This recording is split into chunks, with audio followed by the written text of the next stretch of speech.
Greetings, brothers and sisters, and welcome to our study today, Friday, the 28th of February, where we are continuing our look at a wonderful subject that we have been taking it slowly but nicely, entitled The Confederacy and Modern-Day Assyria. The Confederacy and Modern-Day Assyria.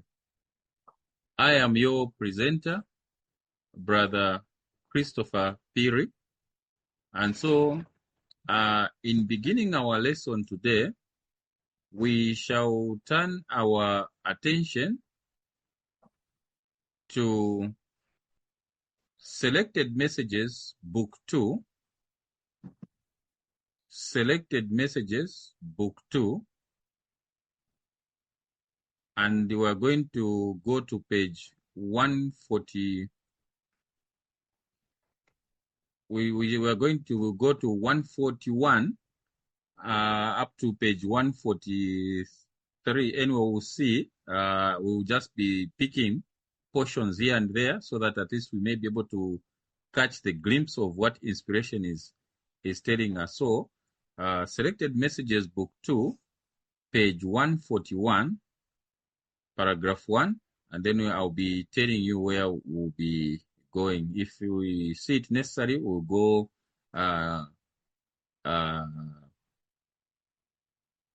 paragraph by paragraph, but I think we'll skip a few. Okay.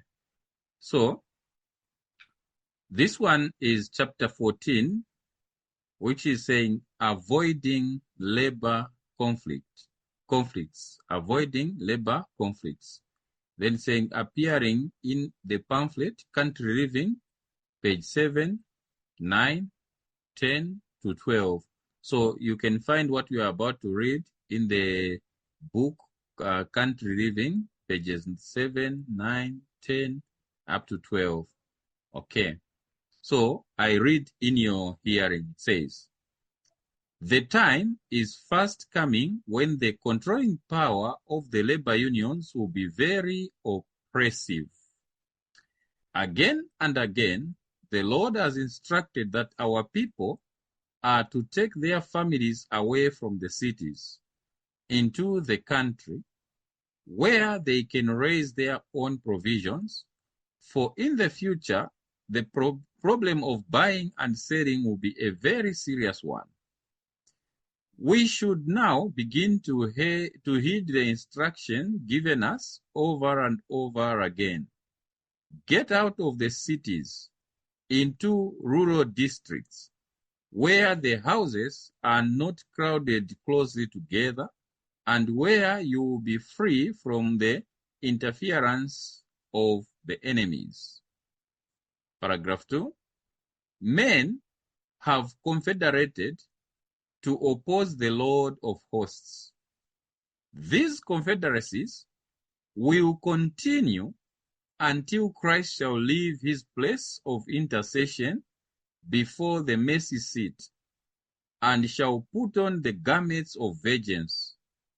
Satanic agencies are in every city, busily organizing into parties those opposed to the law of God. Professed saints and avowed unbelievers take their stand with these parties. This is no time for the people of God to be weaklings. We cannot afford to be off our guard for a moment. This is also found in Testimonies for the Church, volume 8, page 42. Paragraph 1 of page 142 says, the trade unions will be one of the agencies that will bring upon this earth a time of trouble such has not been since the world began.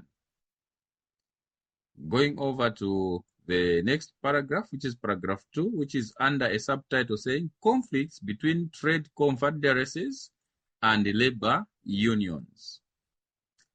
It says, the work of the people of God is to prepare for the events of the future which will soon come upon them with blinding force. In the world, gigantic monopolies will be formed. Men will bind themselves together in unions that will wrap them in the folds of the enemy. A few men will combine to grasp all the means to be obtained in certain lines of business. Trade unions will be formed, and those who refuse to join these unions will be marked men. The next paragraph says, preparing for the issue. It says, the trade unions and confederacies of the world are a snare. Keep out of them and away from them, brethren. Have nothing to do with them.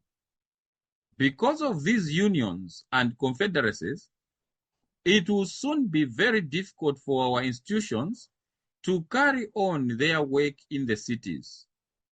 My warning is, keep out of the cities, build no sanitariums in the cities, educate our people to get out of the cities into the country, where they can obtain a small piece of land and make a home for themselves and their children.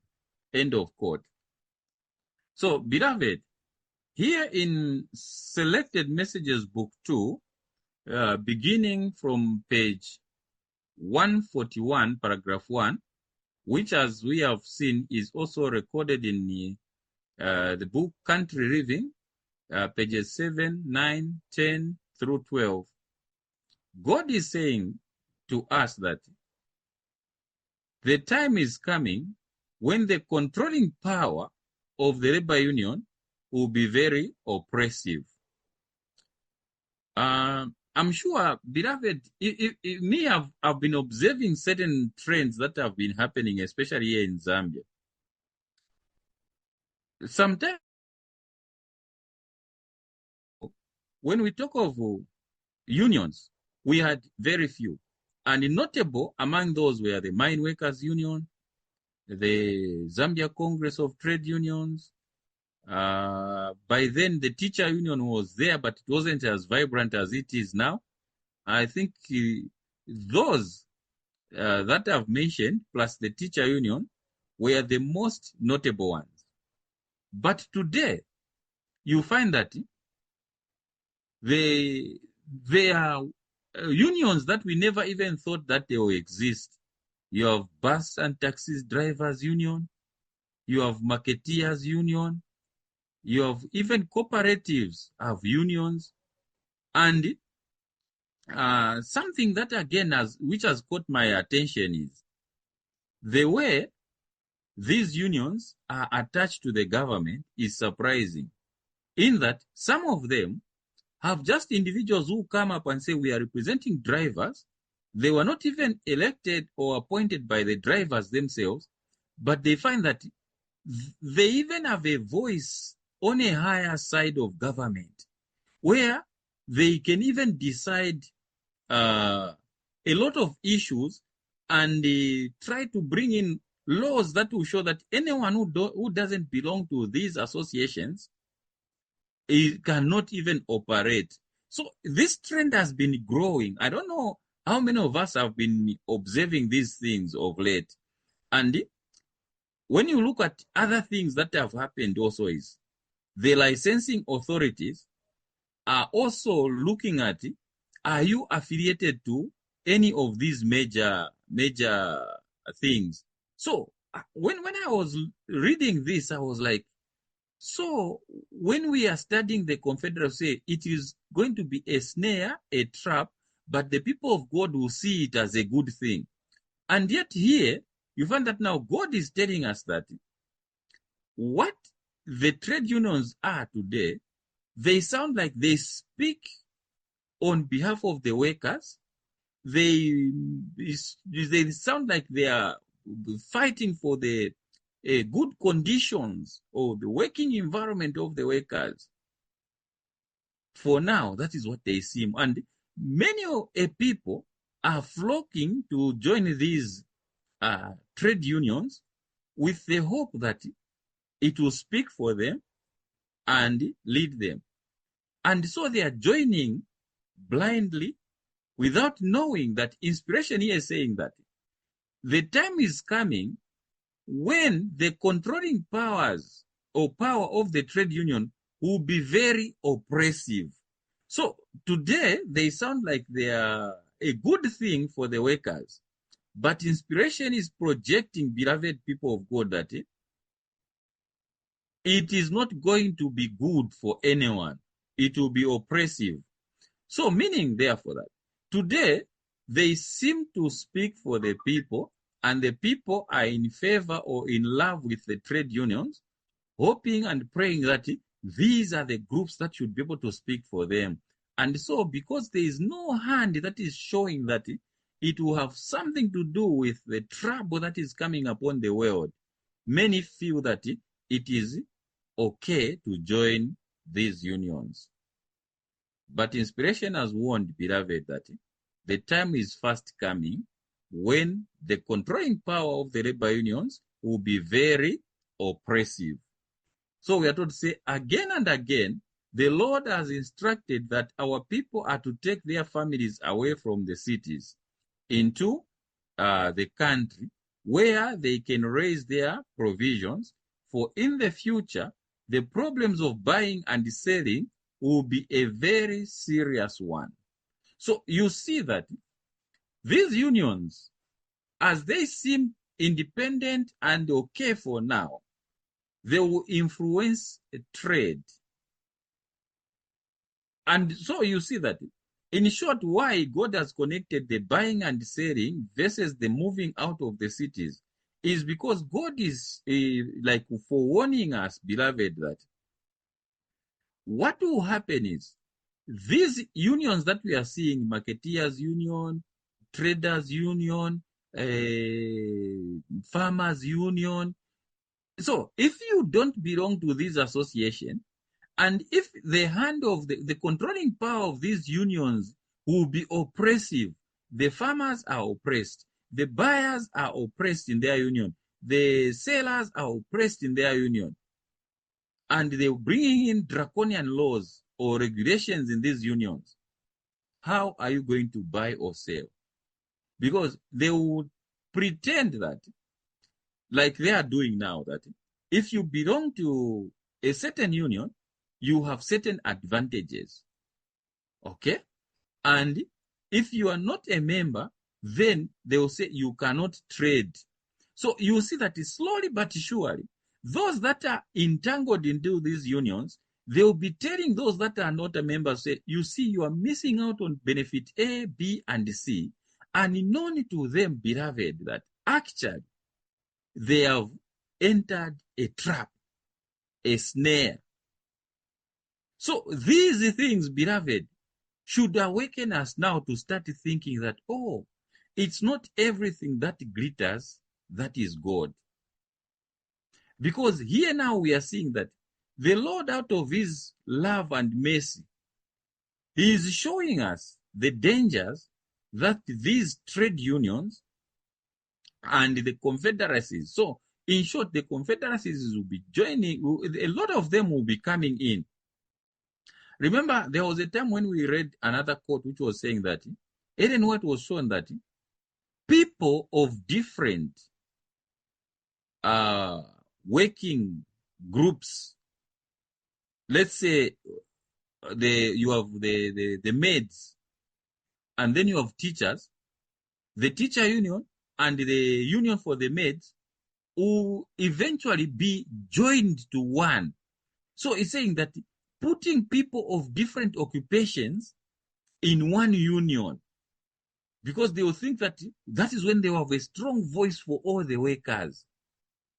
So this is basically what inspiration now is telling us, that though for now these unions may seem independent and they are happy that this is the farmers union, this is the buyers union, this is the sellers union, or this is the marketeers union, this is the bus and taxis drivers union. So you have all these unions, but eventually inspiration is saying that the controlling power of these labor unions will be oppressive.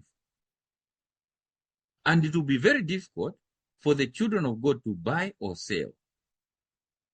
And so this is why now God is amplifying his call on us to say, let us find time to find rural places where we can dwell.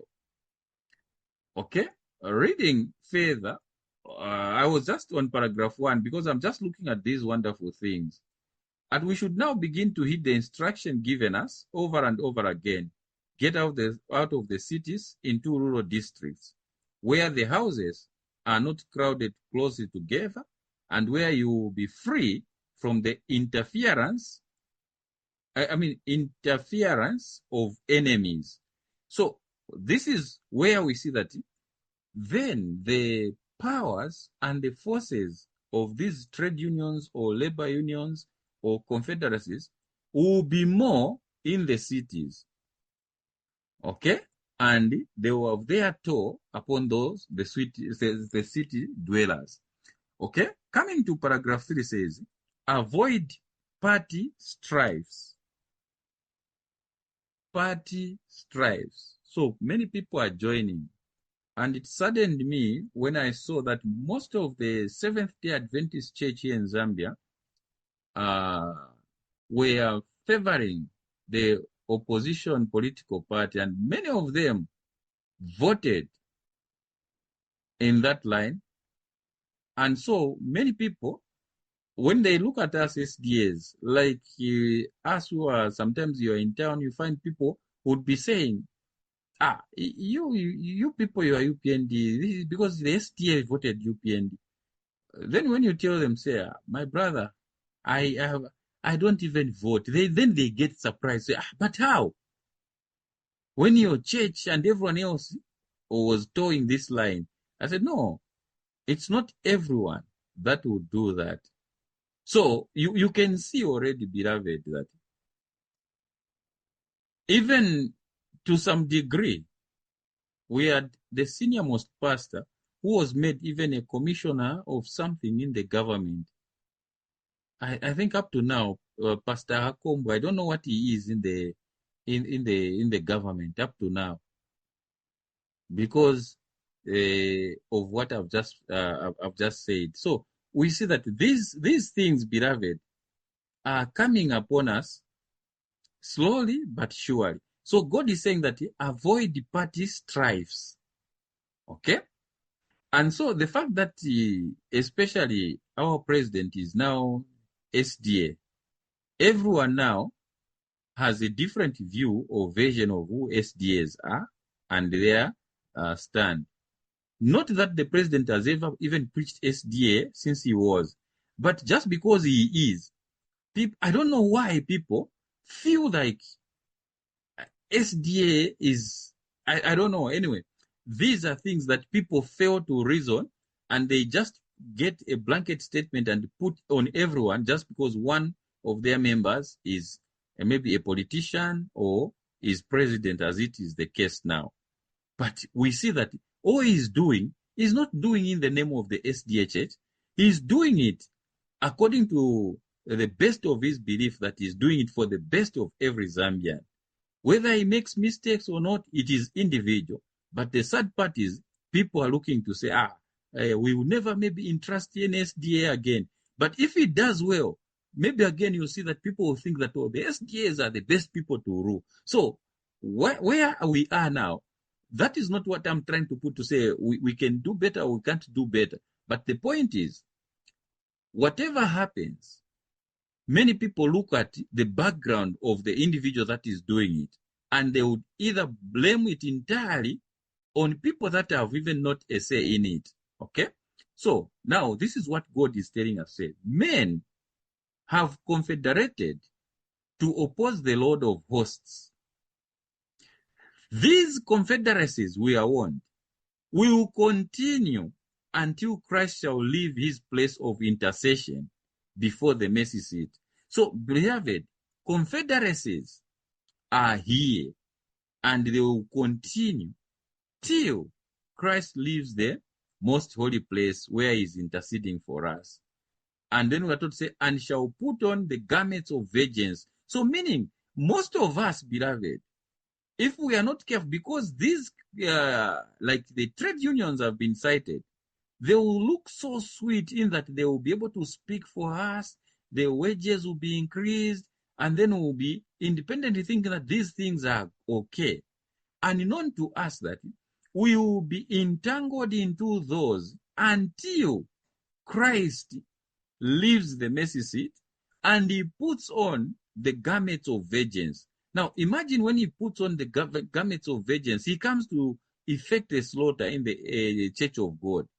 And he finds us entangled, as it were, in these confederacies and trade unions.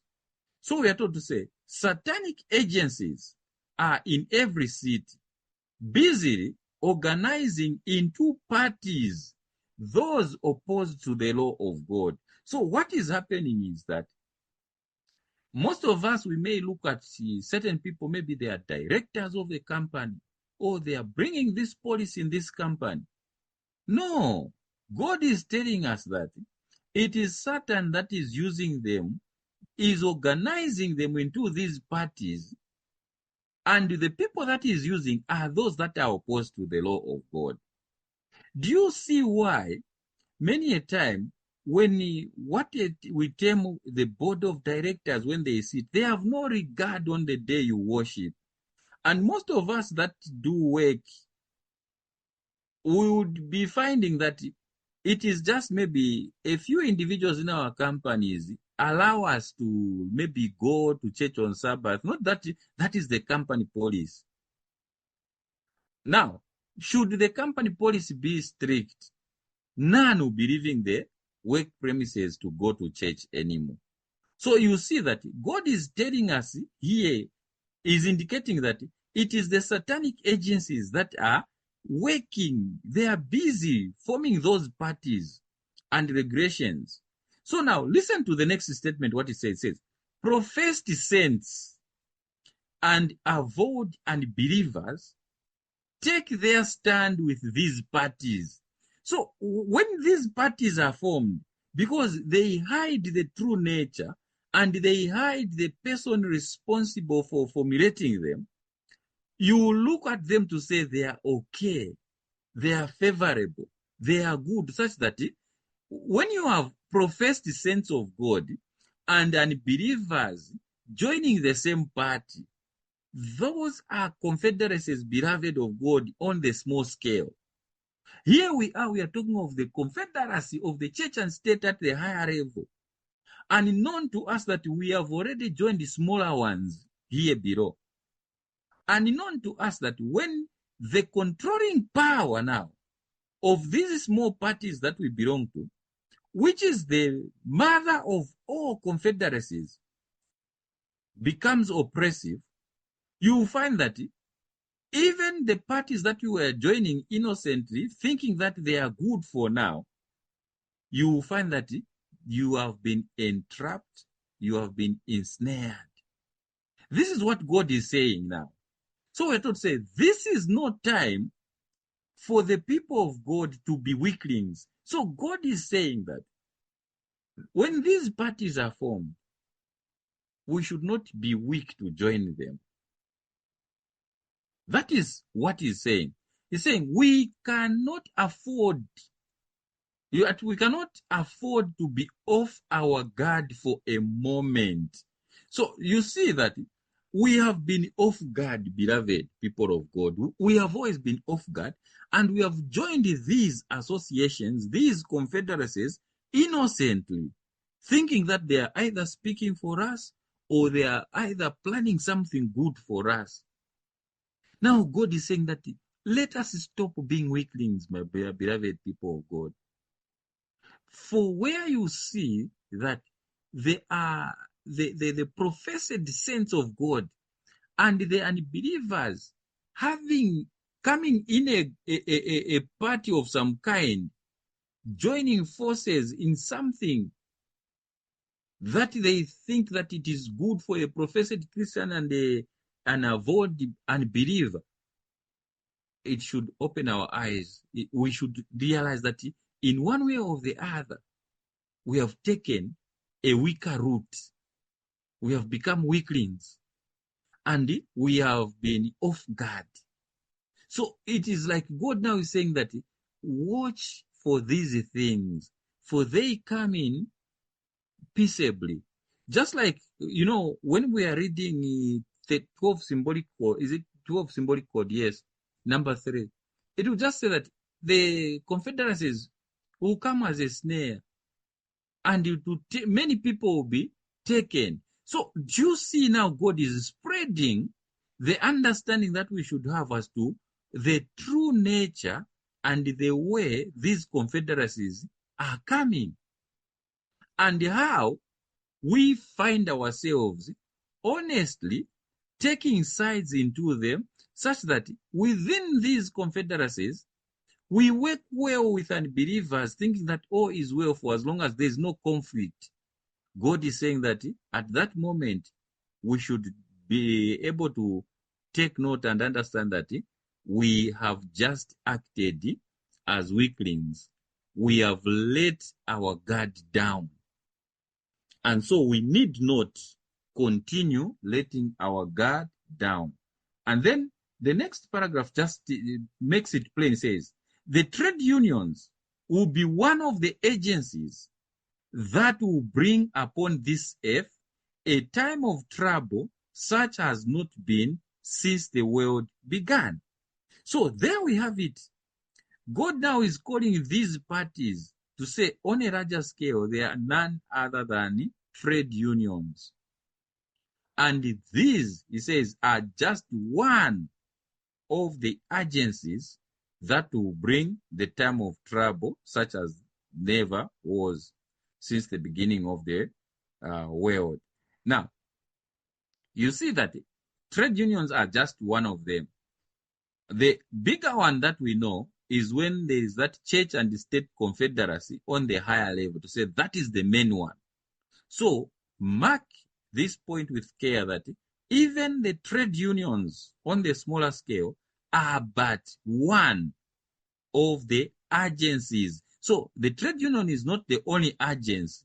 There are many, but it is just one of them. So in today's prayer thought, God is showing us that, yes, there is a serious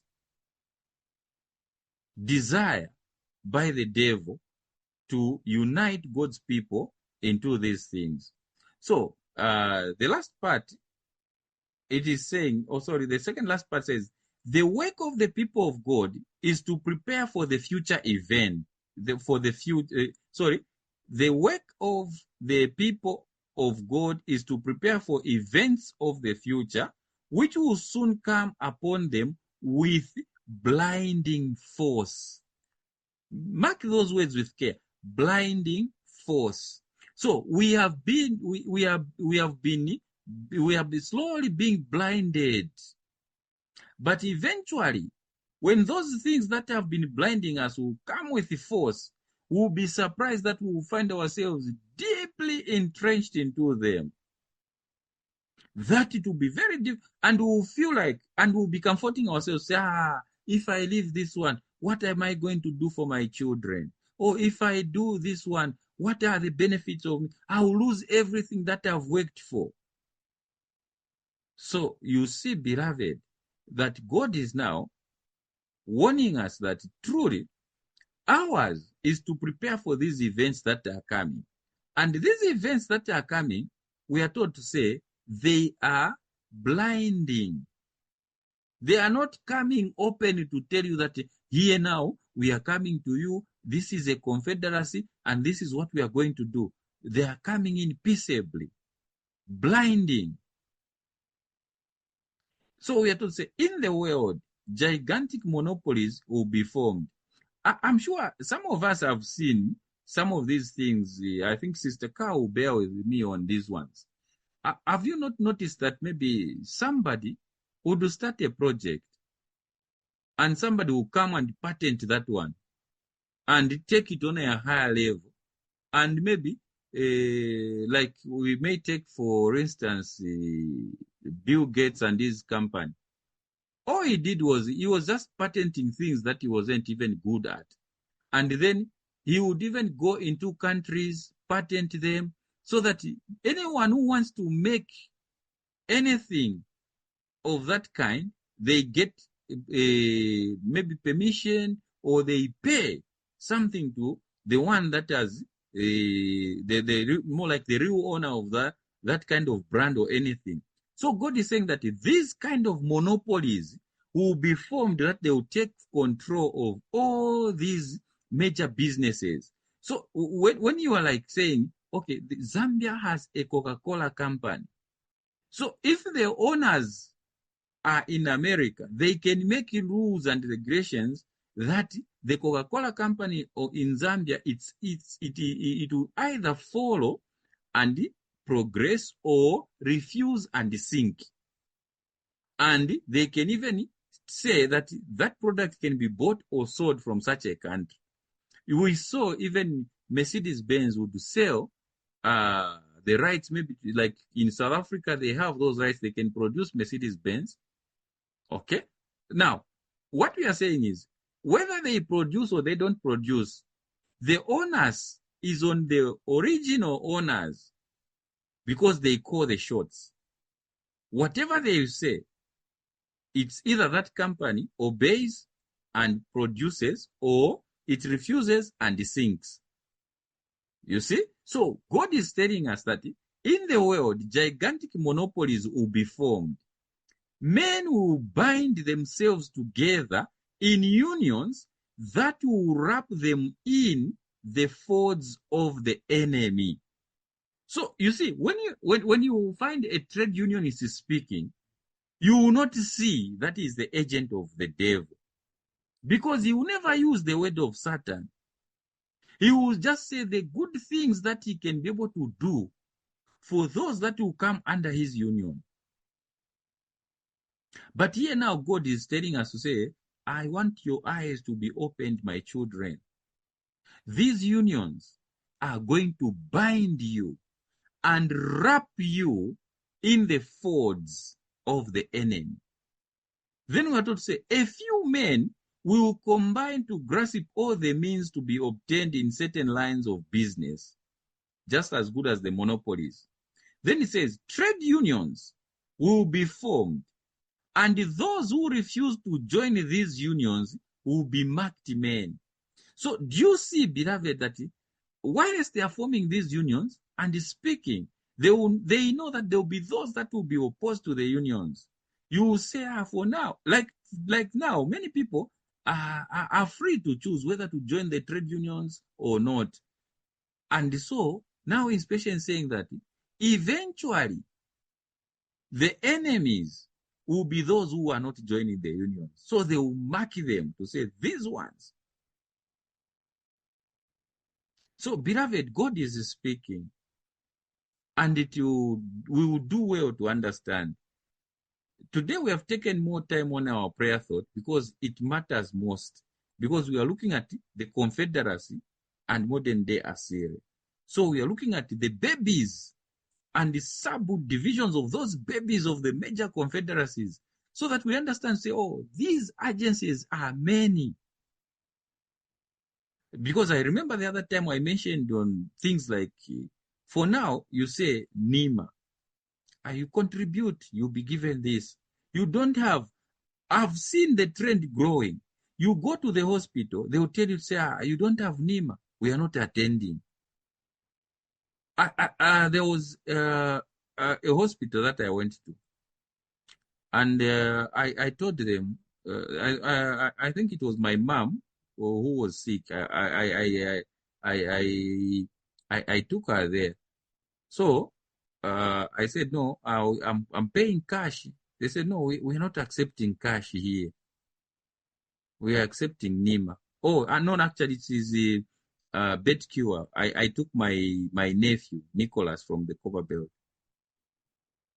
They said, no, here, we don't deal in cash. We deal with NEMA. So we are seeing that slowly but surely, the hospitals are closing down their services to those that are not on NEMA. So meaning everyone will say that, wow, when you are on NEMA, you pay less. You know this. So me, even when I was hospitalized, that time I was in hospital for 2 weeks, every doctor who came to me saying, but why are you not on NEMA? You'll be paying a lot of money. Then I said, no, it's okay. Don't worry. God will provide. That's what I was answering them. And somehow, it saved me from being taken to a dialysis. Had I been on NEMA, maybe we would have been talking about a different story altogether. So we see that somehow God protected me because I refused. And I was forced to say, you can do this quickly. And they tried to do, and I said, no. I don't want to be part and parcel of that one. So, beloved, even there is a shop called Cheers. You go there, you buy a few items. They'll ask you, are you our member? And then I say, no. Why? These things you would have bought at a discounted rate. I say, no, it's fine, I've bought. No, you're paying more. Okay, isn't it this the original price that you are charging? Are you charging more for those that are not members? He said, no. Then I said, but why? What is, if you are genuine, you should be looking at how much what somebody has bought and then give a discount if you will. Not to force people to join these. I don't know why they are trying to do all these things. Now that inspiration is bringing it closer to our attention, it is showing us that for the love of small benefits here and there, beloved, we will be slowly but surely be blinded to be in the armpits of Satan and his control. That is what inspiration here is telling us. So, continuing on, listen to this that is Selected Messages, Book 2, page 142, paragraph 3. It's saying, preparing for the issue. This is the last part that I quoted, and then we'll kneel and pray. It says, the trade unions and confederacies of the world are a snare. So now, inspiration is plainly telling us that any trade union and whatever confederacies, like I've said, it's just a mere shop. They are saying you can be a member to receive discount, to buy at discounted price. All these, inspiration saying that these are confederacies. Look, if me, I'm a Christian and I believe in God, I go to Cheers, I register, and I have a card that I'm a member of Cheers, and I start buying at a discounted price. What will stop somebody who is an unbeliever to do the same, and we all continue to share the same benefits? So this is what inspiration is warning us against, to say, we professed Christians and those who are avoid unbelievers will find ourselves towing the same line, thinking that we are receiving a thing because we joined. Unknown to us that actually we are joining the confederacies on the small scale. And so here inspiration says, the trade unions and confederacies of the world are a snare. Keep out of them and away from them, brethren. So God is speaking in clear terms here, that whilst we are looking at the confederacy study on a broader scale, we may be entangling ourselves into the other agencies of these same confederacies, such that when the bigger one will strike, we will be found at a loss. Because, look, imagine you now forgo all the benefits and everyone will be there like, we can't help you pay your bills. You were okay maybe in NEMA. You were okay in Cheers. You are getting things on a cheaper price. You are okay. Now you want to leave everything. And then you find that maybe those shops are saying, we are not selling to non-members. Do you see why God is saying that buying and selling in the cities will be a problem. So God is warning, God is speaking, beloved, and we will do well to take heed. So God is saying that we keep out of the trade unions, we keep out of the confederacies, and we keep away, brethren. Then he says, have nothing to do with them, because these unions and confederacies, it will soon be very difficult for our institutions to carry on their work in the cities. This says, my warning is, keep out of the cities. Build no sanitariums in the cities. Educate our people to get out of the cities into the country, where they can obtain a small piece of land and make a home for themselves and their children. Beloved, God is speaking, and we will do well to take heed to this wonderful warning. We may think that we are spared from the confederacies, when in actual sense, on the small scale, we have been joining willingly and enjoying the very favors of these confederacies. Now, the day that it will come like a bombshell to say, now, if you are opposed to this, that, and the other, then you forgo all the benefits that you are enjoying. Many of us will find it difficult to leave these unions and confederacies. With that in mind, we shall kneel down as we seek the Lord in prayer. Those who can, please, let us kneel in so far as possible. Shall we pray?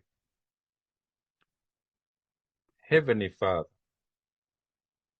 we are so grateful for your kindness and your mercies, especially in the way you speak to us and teach us of your truths.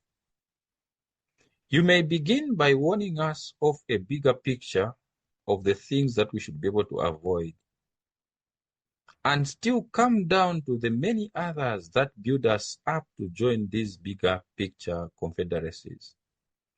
And so we are humbled by your love, your care, and your way that you speak to us, especially that you are telling us that we as a people must be preparing for the events of the future.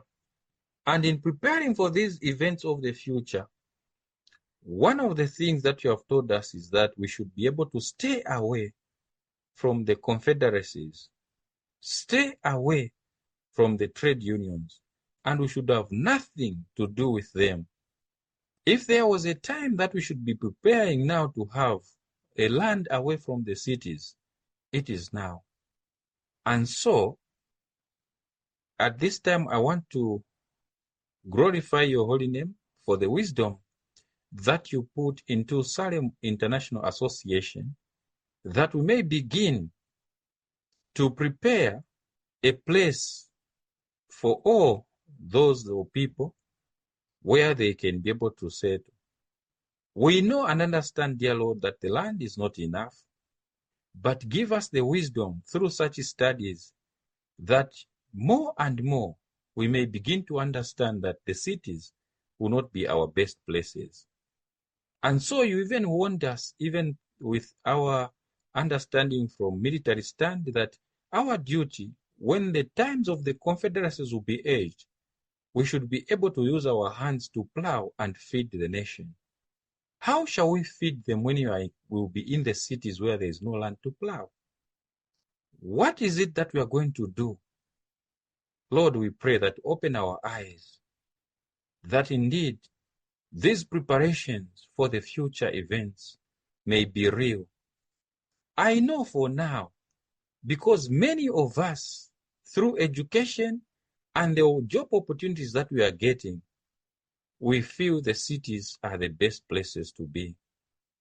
But as you warned us of the overcrowding in the cities, the diseases and everything else, but because of the love of the material things, we are blinded to the realities that lie ahead of us.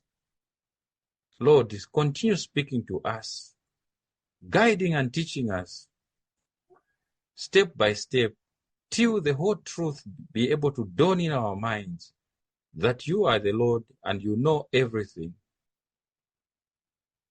May this lesson never come to us in vain, but that it may be a beacon of hope, a light of truth, and also a way to awaken our consciences that we indeed have a place prepared for us away from the cities.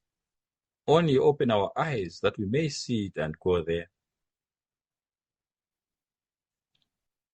May your name be blessed, dear Father, and may you go before us through the power of the Holy Spirit, guide and protect us, that we may know the truth and that the truth should set us free. For all these things we ask and pray in Jesus' holy name. Amen. Amen.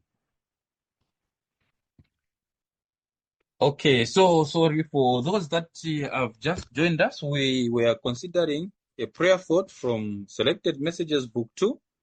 We read from page 141 to page 143. Excuse me. Where we just looked at a few things that God is more like highlighting to say there are the dangers that are coming upon our world, and that the devil is busily organizing these things such that both the Christians and the unbelievers are joining these parties, and at the end of the day, losing out on the very preparations that they should be making for the future. Okay, so last week we were looking at a brief summary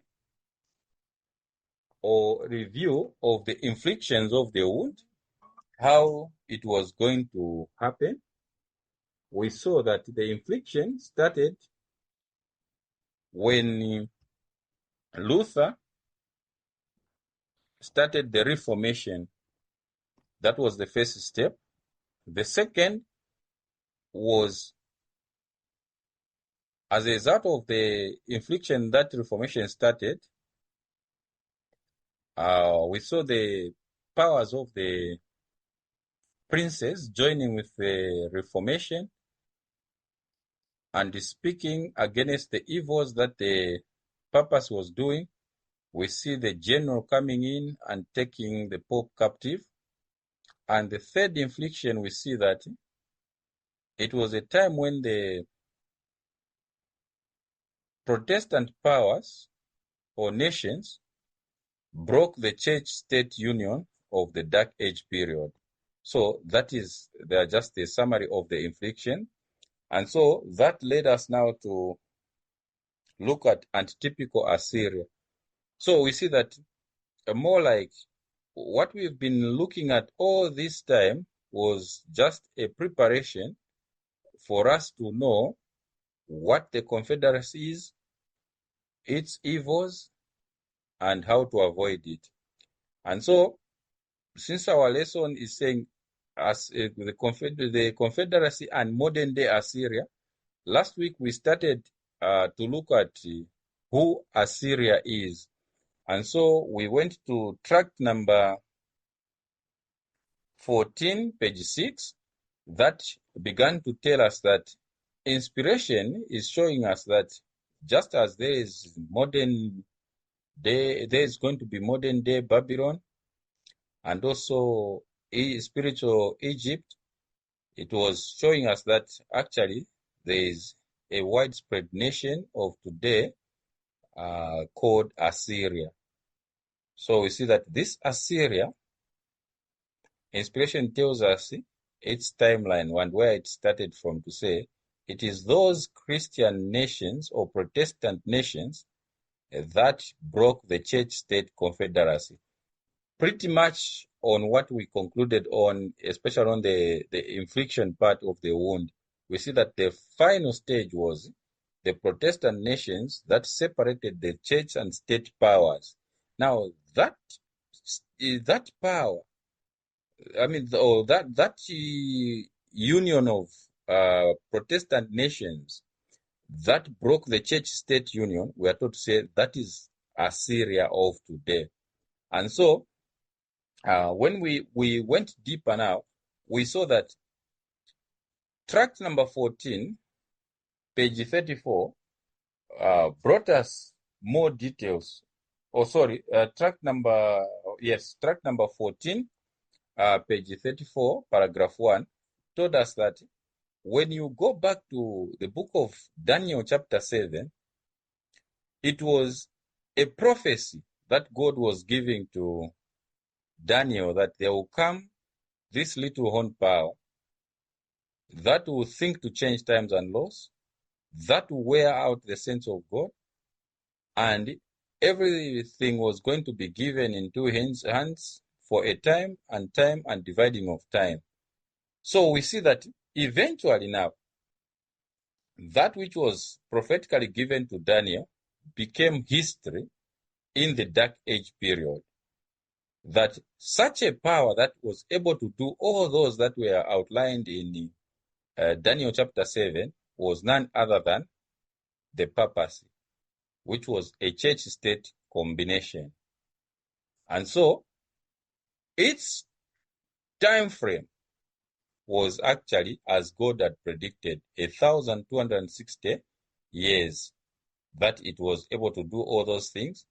And unto this day, people don't know that Sunday is not God's holiday, but man's institution, and that this same church-state power of the Dark Ages claims the responsibility that it has the power to effect such a change. And so these are things that we looked at last time around. And now, of greater importance was the fact that we see that just as the ancient Assyria of old was able to come marching against Judah to take it under Sennacherib, so also we see that the very power of today, this modern day Assyria, which is today a protector of the liberty of conscience, will turn around and be the very opposer of those people that it is supposed to protect. And so, these are things that we well looked at and understood. Okay, I just thought of maybe going up to that far to give the summary of what we studied. And so now we want to continue our study. As promised, we are looking at the Protestant nations. So we want to look at this modern day Assyria in greater details. As inspiration, we'll be able to bring it out to us to say, when we are saying this is Assyria, we should know how Assyria looks like, what it is, and everything that is connected with it. And so we were promised that we are going to have a closer look at this modern day Assyria through the prophecy of Revelation chapter 13. So let us turn our Bibles to the book of Revelation chapter 13. And in Revelation chapter 13, we shall read verses 1 through 3.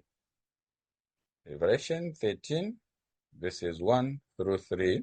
And then we'll be able to see how far we'll progress from there. So the Bible says, "And I stood upon the sand of the sea, and saw a beast rise up out of the sea, having 7 heads and 10 horns, and upon his horns 10 crowns, and upon his heads the name of blasphemy."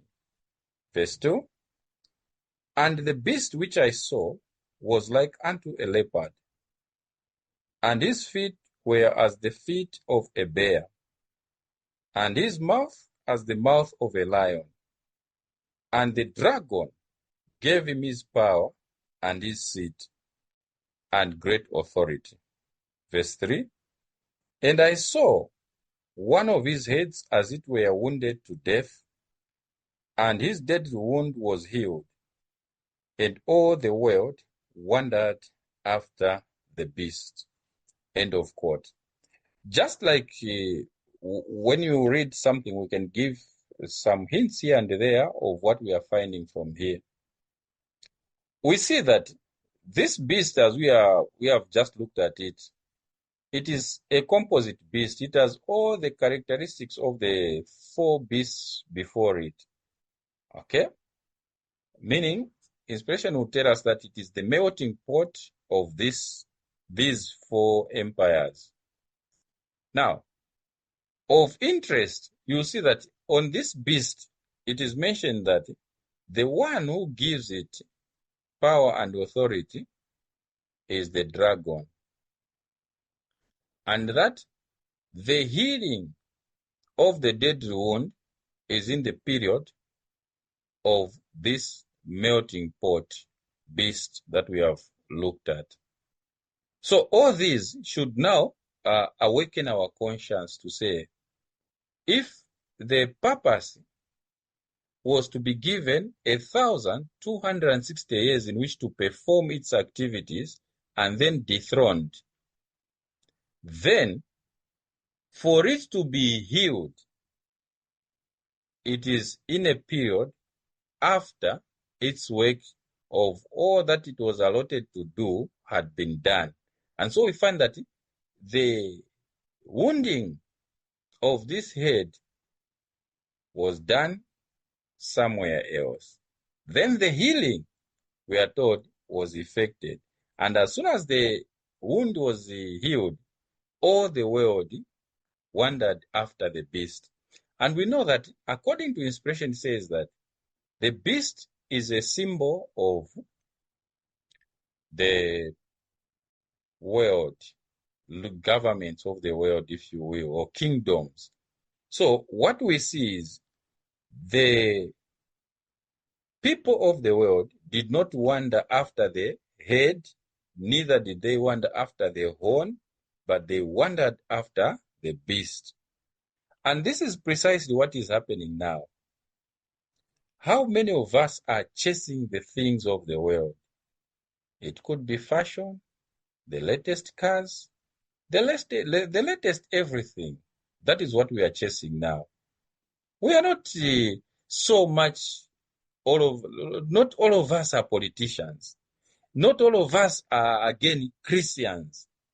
But all of us have a mindset of you get more education, the more you get educated, the better will be your salary, the advantages you have of the worldly things, and all those. So you see that inspiration is on point, beloved, that the time we are in, we are lovers of the material things than either those things of God or those things of maybe politics, if you will.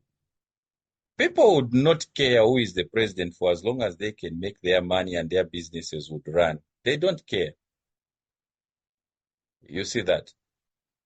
People don't care which church you belong to for as long as you can do business with them. They don't care. So you see that is what inspiration on the face value is telling us, that this is where we have headed as the whole world. We have wandered after the things of the world. Okay, those are my just thoughts that I wanted to give before we go to read more on them. So as we read on, then you'll be able to understand. So our first stop will be Shepherd's Road, Volume 2. Shepherd's Road, Volume 2, page 140. We are going to go to paragraph 3. Shepherd's Road, Volume 2, page 140, paragraph 3. Okay? So the part we want is at the end, as always, but we have adopted the idea of reading the whole paragraph. So we are taught to say, had Daniel said of the nondescript beast, symbol of imperial and papal Rome, that it would bear rule over all the earth, the claim would prove incorrect. The nondescript beast in its first stage represents imperial Rome, and in its second stage, Papal Rome, up to 1798, at which time the beast came to its end with the imprisonment of Pope Pius VI and gave place to the leopard-like beast of Revelation 13, verses 1 to 3. I think this is precisely what I was just commenting on earlier on. You'll find that here inspiration is telling us that when you look at the nondescript beast of Daniel chapter 7, it is the one that fits the time when pagan Rome ruled, and then the time when Papal Rome followed. Now, of interest, since our main interest is not of that the period of pagan Rome, we are looking at the period of Papal Rome. Inspiration here is telling us that the second stage of the nondescript beast, we know that that is when the little horn power came up and uprooted the three and thought to change times and laws, and they were given into his hands. We are told to say that second stage of the nondescript beast continued on up to 1798 AD, at the time that the Pope was imprisoned by the name of Pope Pius VI, whom we know he died in prison 2 years later. Okay? Now, the most interesting aspect says that, and after its period came to an end in 1798 AD, inspiration says, and gave place to the leopard-like beast of Revelation 13, verses 1 to 3. So, what are we getting from there, beloved? Simply this, that the healing of the papacy is not in its allotted period of 1,260 years, but rather it is in the time when it gave place to the leopard-like beast of Revelation 13, verses 1 to 3. So you see that up to 1798 AD, the papacy has had her days, her reign,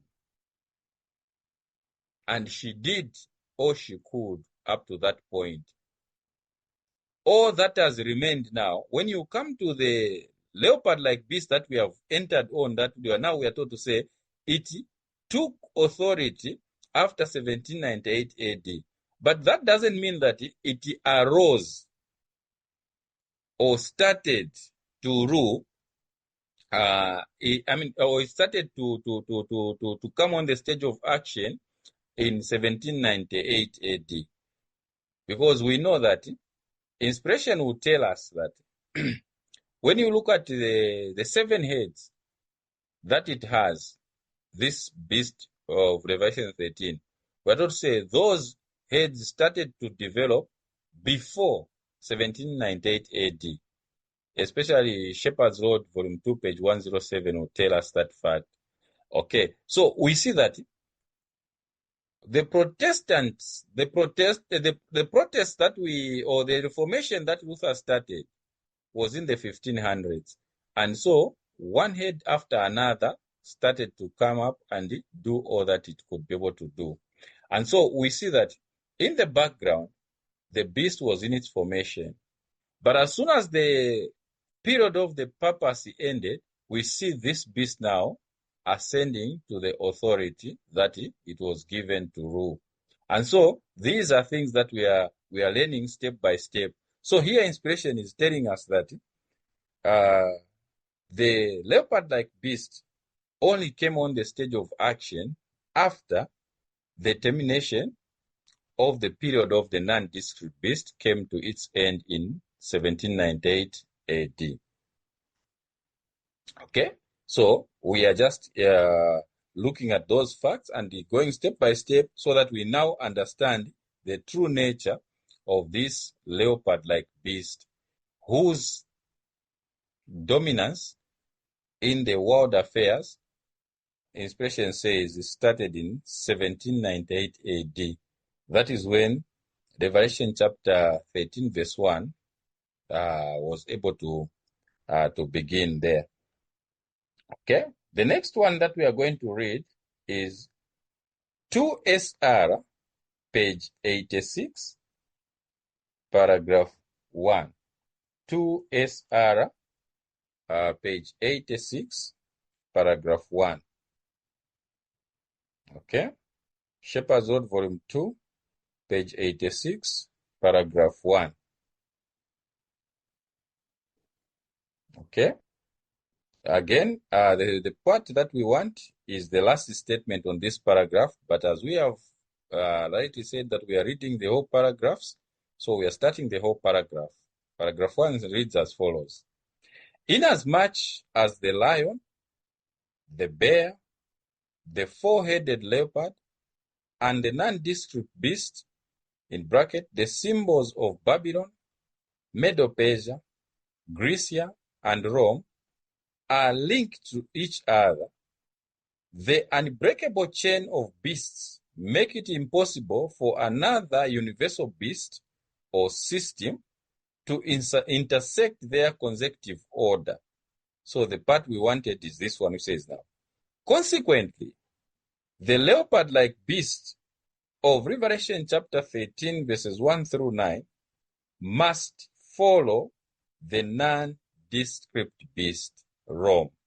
So just like what we found on page 140, paragraph 3 of Shepherd's Word, volume 2, we find the same thought brought to our attention through the same book, but this time on page 86, which is saying that the leopard-like beast cannot intersect it. In short, you can't find the leopard-like beast beginning its activities somewhere in the time of Babylon or in between Medo-Persia and Grecia.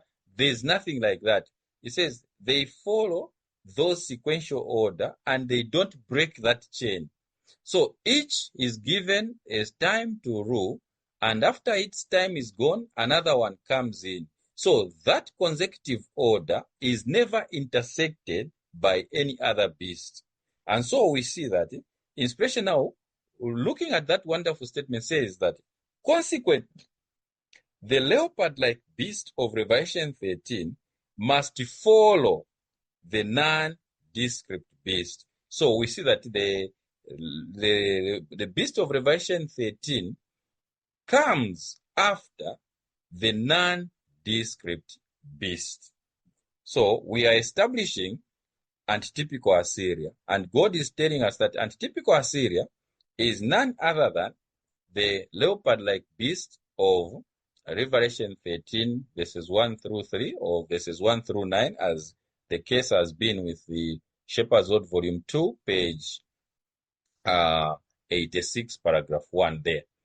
Okay, so we are building on step by step, and I pray that every one of us will be able to follow these wonderful points that the Shepherd's Word is bringing to our attention, because through these we will now be able to understand that we can't place the activities of the nondescript beast where it doesn't belong. Neither can we push them away from the point where they too again belong. So everything God had planned and had given through symbols, types, and everything else for his people to know and understand the time and the things that they'll be able to fulfill or do in their allotted time. Okay? From there, let us go to 12 tract, page 21, and we're going to read paragraph 1. 12 tract, page 21, paragraph 1.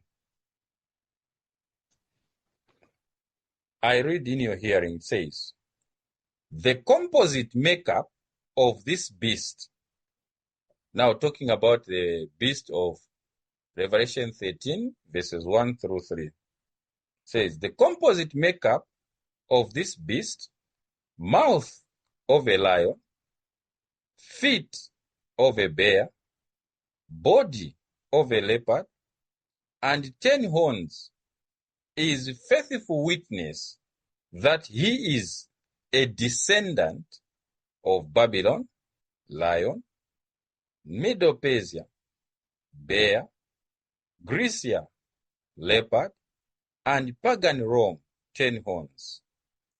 Hence, this beast is the melting pot of the 4 ancient world empires, and must, along with its 7 heads and 10 crowned horns, characterize the world of today. So we see that now inspiration is telling us that when you look at the lion, you are looking at history. You look at the leopard, you still are looking at history. You look at the bear, you still are looking at history. You look at the nondescript beast, you still are looking at history. But when you look at Revelation 13, the beast of Revelation 13, you are looking at the world of today. This is so wonderful that inspiration is leading us this step-by-step way. No wonder now you can see that today you can point that indeed the church and the state are independent of each other, and that the state is the one that is ruling the churches. Because that is how it is on this beast, that the authority or the crowns are not on the heads, as they are seen on the dragon of Revelation chapter 12, where on the heads, that's where you have the crowns, showing that the devil had complete control of the churches at the time that Jesus was born.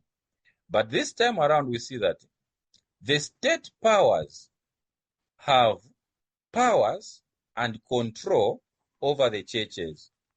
And like we were looking at it wonderfully, when the Protestant Reformation, or should you say the Reformation, joined by the protest of the princes, joined forces, we saw that the princes assumed an understanding role that God gives them, that it is their mandate and responsibility to protect the consciences of the people, that they should be free to worship however they wish.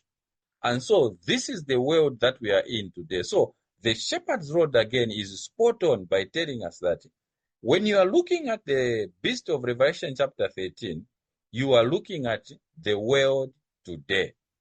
And so when this world of today is about to evolve to the beast that we are going to connect, God allowing, if at all we'll be able to reach that, the beast of Revelation 17, the image of this beast, then we should now begin to understand that something must have happened to this beast any time that it loses its authority, such that an image to it must be made. Hence, that image period is also another period, and it has its own events. Just as inspiration is taking pains to tell us something very important, from all these 3 quotes so far we have read, are pointing to us that the Revelation 13 beast does not come on the stage of action until the first 4 beasts have had their fair share of the time and the rule in this world. and none of them rule at the same time. It is one after the other. And so for the image of the beast to come on the stage of action, then it means that as we look at the events that constitutes the world of today, in the eyes of this Revelation 13 beast, we will know where it came from, where it is, and where it is going. So that will prepare us to understand what is coming next after this world of today, where you have the church and the state divided. The state having control over the churches such that no one denomination is given the monopoly to make its laws to be the laws of everyone that they are governing, but that it is the prerogative which we are not appreciating now, and we're thinking that it is useless, but we will thank God that we have lived in such a world today that these things are so free. You ask our friends that we are burning on the stake, they will tell you that it wasn't easy to identify yourself as a servant of God. But today, we don't even care whether people know that we are servants of God or not. We are busy following the fashions of the world, the manners of the world. In short, we are wandering after the beast. Okay, so we thank God that He is able now to speak to us step by step, that each one of us now must be able to fully settle it in their minds. Say, so now, as things stand, we are in Revelation chapter 13. It is the world of today. And then those who live after us, because they will find that we will have understood what it means to live in this time of this beast, and the events that will be able to unfold in this period of the beast, that will lead it to its fall. They too will come and see that, yes, now they are living in the time of the other beast. And just as we are able to say, Babylon is past, Medo-Persia is past, Grecia is past, Rome is past, they will add to say, even the beast of Revelation 13 is past. That is how God has designed us as a people to live and know this truth in that sequential order, without confusion or leaving any stone unturned. Because as we are today, to find the SDA church busy saying that the purpose will do this, the purpose will do this, that is not so. The purpose did what it could. And in this time that we are in, beloved, what inspiration says is, we, the people that are living in this free state or this free world where we can do or worship the way we want, we are the ones that will copy what the purpose did. Just like those who come and live after the period of the present world will also come and copy what the purpose did through what we ourselves copied from the purpose, such that now they will make Babylon the Great to sit upon the beast and rule. So you see that, like God saying that history repeats itself, but on a broader view. So we see that whereas us will copy a few things from the purpose and make a church-state confederacy, our the people that are coming after us, them they will now not only copy that of the purpose, but they will also saddle the woman upon the beast. So they even enlarge and broaden the whole picture. So these are things that inspiration is slowly but surely teaching us. So we are appreciating what God is telling us to say. Let us understand the time we are in. It will be pointless, beloved, for us to have a better knowledge of what the world will be tomorrow, and we don't understand what the world is today.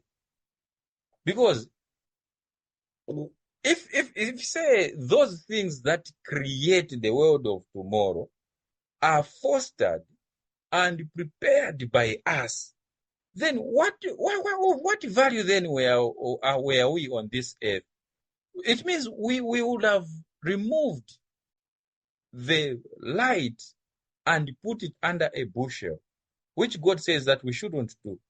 So if we understood what is happening where we are, then just know, wherever you are, my beloved brother, my beloved sister, that is when you will be a Daniel. That is when you will be a Jeremiah. Because you will be able now with an open mind warn the people you are with correctly and aright, so that your warning or word of wisdom will be of value than when the period of the beast comes in, and then you will say, I knew that these things will be. The people will complain, say, you knew, why didn't you not warn us? So when we understand these things, beloved, we will be servants of God, and will be instant. Inspiration says will be instant in season and out of season. So meaning we will have a truth that is in season and a truth that is out of season. Just like God boasts and says that whatever you worship, if it is God, let it declare what the things were before and what the things shall be in the future, so that we believe that is God. So now you see that inspiration is not missing its word in the way it is bringing us to speed as to the proper understanding that we should develop on Revelation chapter 13. That this Revelation 13 beast comes after those have had their time. So meaning, if somebody is found studying Daniel chapter 7, he will be able to be led nicely to the understanding of all the events that transpired up to the time of the purpose. But the world doesn't end with the fall of the purpose alone. At least not with the fall of the purpose, but with the end of the allocated time that was given to her of 1,260 days. It doesn't end there. So we see that God brought in another beast that will be able to continue. And yet we are told to say this one also doesn't finish or go up to the end of the world. We see that God brings in the other one, which is the beast full of blasphemy, names of blasphemy all over, and it is scarlet, meaning sinful. So God is systematic, and so we as his people must also be systematic in understanding these important truths. Okay, continuing on, beloved, let us go to 1 Shepherd's Road, page 213 to 214. So Shepherd's Road, volume 1, page 213 to 214. So on page 213, we shall begin in paragraph 3. Okay, maybe I think let me just add another paragraph here. Let's start from paragraph 2. Our notes are showing that we should start from paragraph 3, but I thought of just adding paragraph 2. It says, the little horn on the beast of Daniel 7:8, which came afterwards among the 10, and in place of which 3 fell, has been interpreted to be the purple head from 538 AD to 1798, and which was wounded in the 15th century. The deadly wound brought about the division and multiplied the head as pictured in Revelation 13 verse 1.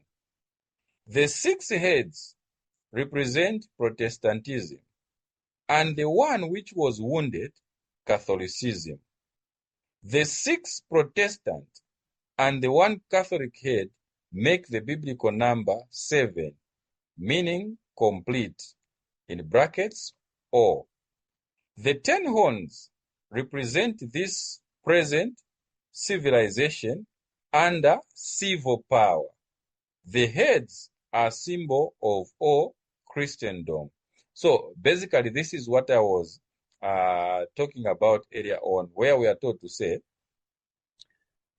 inspiration again here in paragraph 2 tells us where we are, that we are in the period when the 10 horns represent the civilization under this civil power. So all of us are under the rulership of this civil power. It is the civil power that is ruling. And then the horns and, should we say, Christendom are in subjection to these civil powers. Okay? And so we see that, like part of what I'd also mentioned here, we are told to say, the wound that the head received was in the 15th century when Martin Luther dealt that blow by true Protestantism. Okay? Now, we see that it terminates in 1798 AD. It doesn't heal in 1798 AD. Okay? Its healing, we will see where it is. And then we will see that somehow, somewhere, the church lost her guard. She slept on duty and allowed the healing process to come on. Remember the stages of infliction that we looked at last week, and never lose focus of those to say these are the same processes through which the healing will be able to be achieved. So we see that the church missed out big time on the healing of the wound. And as we missed the healing of the wound, God is now not concerned with all that step now. His idea is that the confederacy that now they are trying to form, you should say not a what? A confederacy. So that is the focus of God now with his people. Because he has seen that as a people, we have failed. So, you see, my beloved people of God, for us to start praying that the confederation should not happen, no, God says it will. And as it will, your duty and my duty is to oppose it. Okay? They are very important. Okay, so we continue. Paragraph 3 that we wanted to read. It says, so what we have read there is what paragraph 3 says. This prophecy pictures the entire civilization which came out through the 4 universal empires by the fall of Rome. But it cannot include other nations and peoples, for the makeup of the beast is composed only of Babylon, Medo-Persia, Grecia, and Rome, as previously explained. Had the number of the horns been 7, it would have the biblical meaning all. But since the number is 10, since the number 10 is used, all others are excluded. So we see that when you look at the coming in of the beast of Revelation 13, inspiration is pointing out that it excludes other nations as it begins. Those that were not party to these nations aforementioned, like Babylon, Medo-Persia, Grecia, and Rome, we are told to say they were not included. But there's something that inspiration is going to teach us that we should be able to understand in paragraph 4, saying, however, the nations and peoples who are excluded by the symbol 10 and also by the composition of the beast are not altogether left out. For the 4 of the 3 horns on the beast of Daniel 7 verse 8 left a balance of the biblical number 7. Thus, the 4 of the 3 kings, namely the Heruli, Ostrogoths, and the Vandals, gave the signal for the present close union with the entire world by modern inventions. Therefore, the influence of the Western civilization, both civil and religious, represented by the symbols, horns and heads, involved the entire present civilization. Thus, the symbolical prophecy has made its fulfillment. So what are we getting now from what inspiration is telling us? We see that when the nondescript beast came on the stage of action, it had 10 uncrowned horns. And so these 10 uncrowned horns, inspiration says that these are the 10 kings that shall arise out of the beast.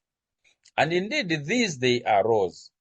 But inspiration is saying that as soon as they arose, the little horn power came and uprooted the 3 of them. So as it uprooted the 3 of them and established itself, inspiration says that it would have left a balance of 7 horns. But the fact that God is saying that you see the other beast rising up with 10 horns, it is showing us that through civilization and modern day invasions, that number was taken up and it now includes everyone. Everyone was included, those that were excluded. So if you have people that you feel were not part of the empire of Medo-Persia, okay, let's put it this way. For those of us that know the history of the nations, we know that when Babylon ruled, it says that Babylon ruled the whole world. But we all know that to some extent, its dominance never even reached some of these lands that we call the earth, like America, where we see that people came to discover them years later. So, oh, there are even these islands, there are these. Okay? So, if you look at the place where, Babylon ruled, it was where ancient people, or as the Bible calls it, the sea, where you have the peoples, nations, and multitudes. It was concentrated mainly on what we call the Middle East area there, all the way into Europe. Those are the lands. And so even when the Babylonian Empire was defeated by the Medes and the Persians, they pretty much ruled the same land, but increased the numbers of people or lands to that which the Babylonians had. And so came also the Greeks. So they did also and enlarged it. Then the Romans had the biggest one. Now, what we are told is, when you look at the divisions, let us maybe try to put some names. America, as a continent, is nowhere near those nations that were divided at the fall of pagan Rome. The only nations you have Germany, you have France, you have Portugal, you have Italy, Spain, those will be mentioned, but you have no mention of America. So now God is trying to tell us that the only way that these other places that we are talking of now, even the greater part of Africa up to where we are and everything else, that was more like excluded, because it was dealing with specifically those nations that came out of that Roman Empire. You can literally count them, that indeed there was Spain, there was the Ostrogoths, there were the Heruli, there was the Vandals. You know them, that these are the people that composed that a particular region. But these others, they will stand excluded because they are not party to those as this one, the leopard-like, the leopard-like beast arose.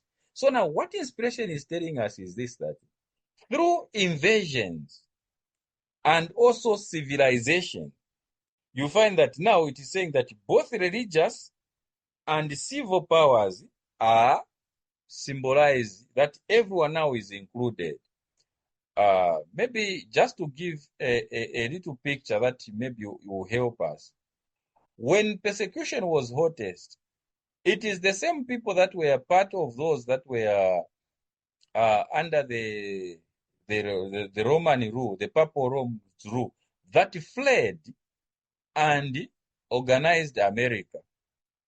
And so you find that through civilization, people were dispersed. And in their dispensation, they invented and met with other people such that together now, everyone now is included in that fashion called invasion and civilization. I don't know if what I'm putting across is helping us to fully understand what God is telling us now.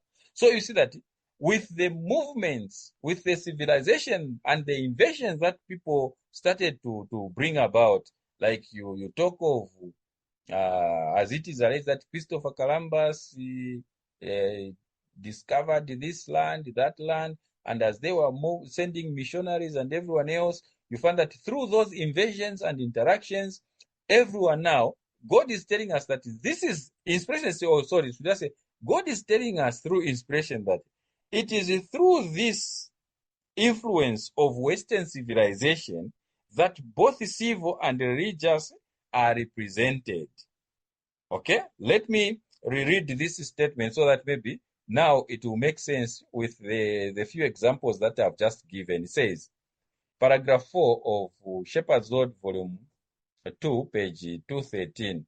It says, however, the nations and peoples who are excluded by the symbol 10 and also by the composition of the beast are not altogether left out. For the 4 of the 3 horns on the beast of Daniel 7 left a balance of the biblical number 7. Thus, the 4 of the 3 kings, namely the Heruli, Ostrogoths, and the Vandals, gave the signal for the present close union with the entire world by modern inventions. Then it says, therefore, the influence of the Western civilization, both civil and religious, in brackets represented by the symbols horns and heads, involved the entire present civilization. Thus, the symbolical prophecy has met its fulfillment. I'm sure now you have gotten what inspiration there brings out. That indeed, with the invention of maybe the steam engines and everything else and trade and all that, it brought everyone else who was not part, like we can talk of the Aborigines, were not part of the Roman Empire. You may talk about the Red Indians, were not part of the Roman Empire. And so when these people were running away from persecution, they started invading those lands. And today, America, we know it was called the Earth, sparsely populated. There were no people. But today it has millions of people who have migrated from other places. And it's a known fact, I'm sure maybe Sister Carol would bear with me on this one, that America is a nation that is called America for sure, and it has people called Americans. But when they trace their history, you find that everyone is from all other places, including the Africans. They are there. We do not call them Black Americans. Okay? But it wasn't easy for them to integrate. They went there as what? Slaves.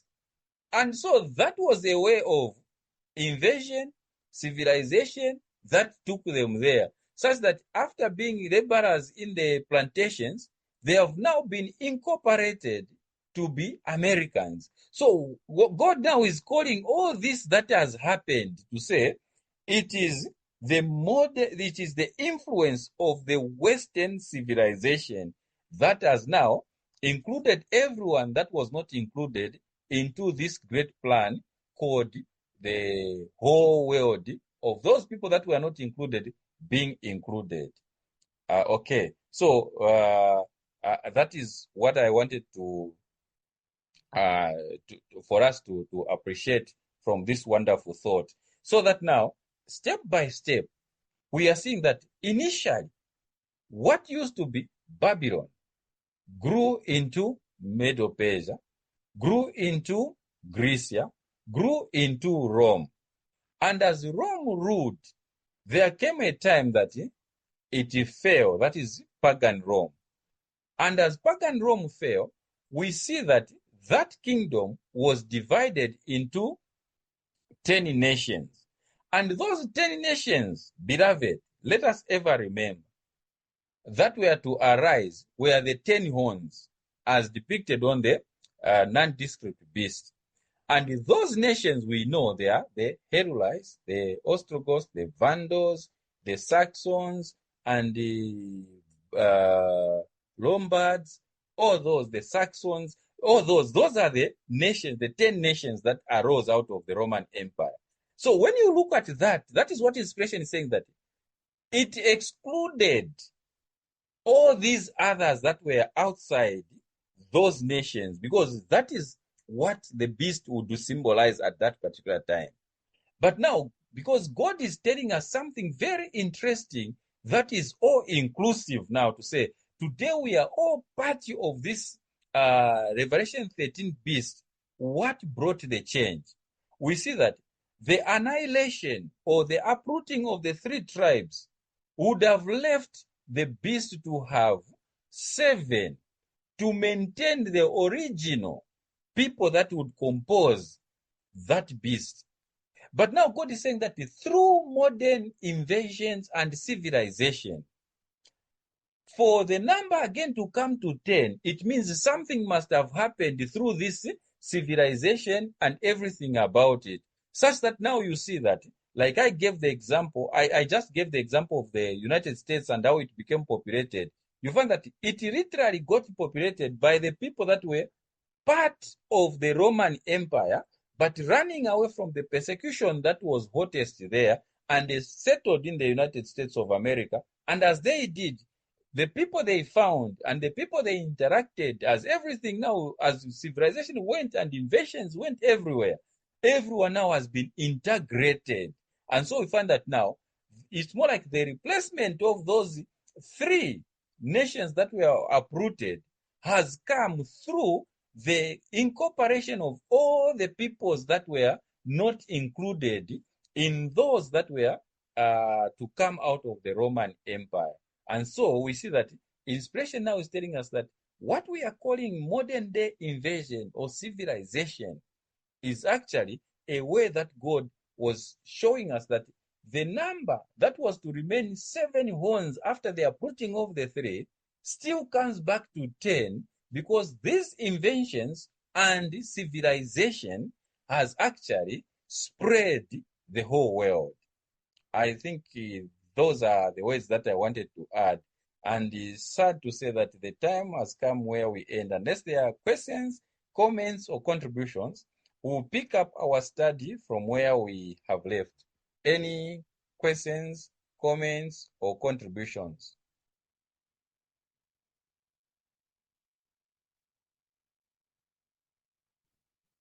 Questions, comments, or contributions? Okay. I see none so far. Okay, so Sister Chimuka, are you ready today to close for us in prayer? Oh, okay. I see the hand of Sister Car rise up. So sorry, Sister Car. I was almost calling for the closing prayer. You can unmute yourself. Oh, yeah, you can go ahead, please. I'm sorry, I have a slow reaction time on that. So, yes, I had a comment. That's such a important concept about how is it that we end up this being a universal symbols on the beast, because I think that it behooves us to ask the question, well, what about all the cultures in South America? What about all of Africa? There were empires there. What about China? They had so much history and they have it all written down, all the culture and all of that. And I've heard it said that what God is interested in is his people. He's not interested in where his people are not living. So at that time, his people were living in the Middle East.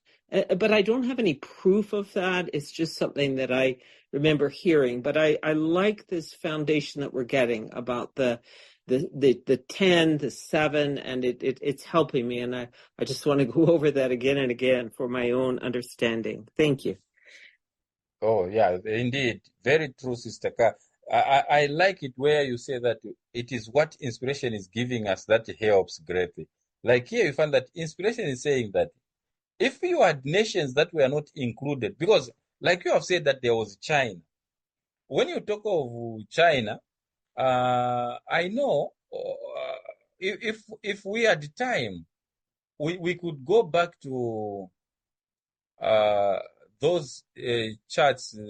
That is it the king of the north and the king of the south and their expansions? You can see that the map literally shows what was controlled by Babylon. And when you look at it, you find that America is nowhere even included, even places like Australia. I'm sure when you take a closer look at those maps, you will see that it shows you that the concentration of these kingdoms that God was talking about were literally in the much of it was in the Middle East there, and partly North Africa. Those are the parts that have been touched. And then going further into the lands of China and maybe Japan, there is no hint whatsoever that those kingdoms stretch that far by the maps that we have concerning the development of the king of the north and the king of the south and everything that they ruled. And so this is why you find that the point again that you have mentioned to say why God was so concerned with those nations, it is because that is where his people were. So God was looking at the history of the nations in connection with his people. Now, when you look at what this we are calling, what inspiration has called modern invasions and civilization, actually, the people that were running away from the persecutions were God's people. And those are the ones that have even helped America to have what you call the constitution, because they know what they were running away from and they know what they were supposed to stand for. So you can see, Sister Kaa, to say that even the inclusion of these others that you have mentioned who had even their cultures, they come in through the contacts that they have with those God's people. I think that is where I also rested my case, say, okay, yes, I think God now here is showing us the truth that we needed to like appreciate and understand how we were incorporated in. Because going by the maps, America, whether north or south, we were never closer to where Babylon ruled, where Medo-Persia ruled, where Grecia ruled, and even Rome itself. And Rome, you will see that by the time that people were running away, yes, it acknowledged that this is where things were happening. Like when you go to the Great Controversy, you find that when you look at the maps, like I've said, the concentration is on the northern part of Africa. But when you read the Great Controversy, you find that there were people that in Central Africa who rejected the papal rule. I'm sure, anyway, maybe next, seeing that we don't have time, I will bring this one. Remind me next Friday so that you may see that. So it shows that the influence of the papacy was growing as the people were opposing it and expanding and moving as it were. I also looked at some wonderful concepts that we have about Africa, because we are told that most of the people were concentrated in Africa around the what we call, is it Sudan now? And there are a lot of things that we know. And then they started migrating. Some went to the Congo, and it is believed that where we are, which we call Zambia, there were just about a few tribes. Some suggest that maybe three. That is maybe the Tongas, the Lenges, and the Solis, if I'm not mistaken. Then the rest of us, others like the Ngonis, came from deep down South Africa, running away from Shaka. They crossed the Zambezi River and settled into the eastern part of Zambia. Then the rest, the Bembas and all these other tribes, they came from the Lubalunda migration. They came from the Congo. So when you follow history like that, you can even see that actually it was these same inventions and civilization that has like moved the people to occupy some of these lands which were, we can say, were sparsely populated, like the case in Zambia, because I'm confident with what I know through the history that we are taught. Like if in Zambia you had just three tribes who were concentrated on the central and southern part of Zambia, then you have these that came from Congo. They occupied the northern part of Zambia. Others went to the western. Others went to the eastern, like the Chewas and the Nsengas. They all migrated from the Lualunda Empire. So you can see that there was a time that this invention and civilization brought more people, whom now we are seeing where they are and where they are seated, because they have grown over time in terms of population numbers, which wasn't the case then. Then when you look at also America, like I have cited, you see that it was those people that were running away from the persecution of the Dark Ages that were able to find this land called America. Of course, there were natives there, the Red Indians. Some of them were killed, I'm told. Yeah, others have been integrated, and so on and so forth. And so today, when we look at America with those millions, if you tell a child that before maybe the 1500, the 1600, America had no such people or nice buildings, somebody would think, but where were the people? So until you follow the history, that's when you'll be able to see it.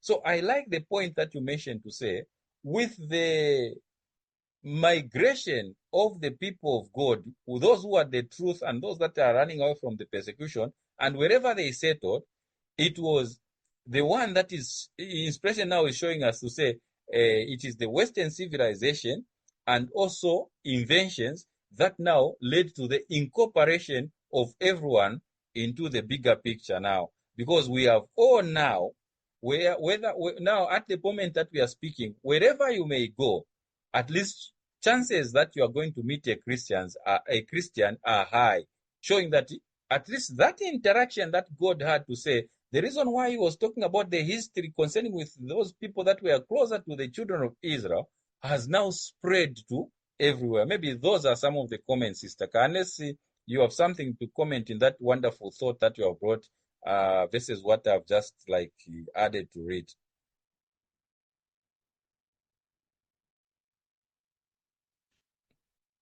Okay. No, thank you. Thank you very much. Thank you. That's a answer to it. Thank you. You're most welcome. I don't know if there's any other comment. Okay. Brother Slaughter, seeing that you are now stable, your network was on and off. Are you able to close for us in prayer?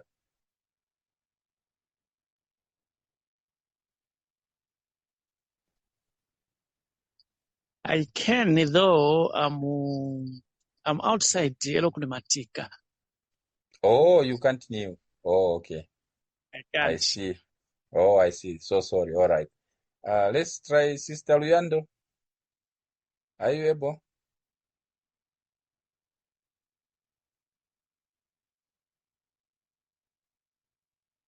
Oh, okay. Sister Luyando. I can. Okay, Hello? thank you. So, yeah, we can hear you. All right, thank you. So, let us kneel in so far as possible as Sister Luyando closes for us in prayer. Okay. We are praying.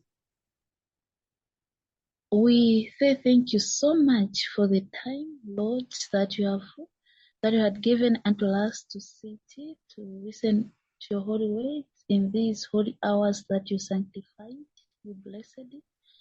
Thank you so much under the guidance of the Holy Spirit. May your words abide in us. Continue, Lord, to give us the deep desire of your words than before. Understand it according to your will, to be able to live according to your will. Be with us, Lord, as we want to sleep on this part of the world, and continue to be with others, Lord, those who are continuing with the day. Thank you so much. In the precious name of our Lord Jesus Christ, we pray with thanksgiving in our hearts. Your will be done to our humble prayer. In Jesus' name once more again. Amen. Amen. Amen. Yeah, thank you so very much, people of God. This is where our meeting for this week ends. Hope to see you again next Friday as we continue to understand more and more on what God is teaching us, especially on this wonderful thought of the incorporation of all of us now into the gospel. We see that as we are coming in contact with God's people, so also our incorporation into the bigger picture grows. Thank you so very much. This is a powerful thing. So Sister Ka, Sister Olivia, Sister Luyando, Brother Waslota, let us continue to dig deeper on this wonderful subject so that at least now we may begin to understand what God intends that it will be for our learning. Blessings to all of you. Bye-bye for now.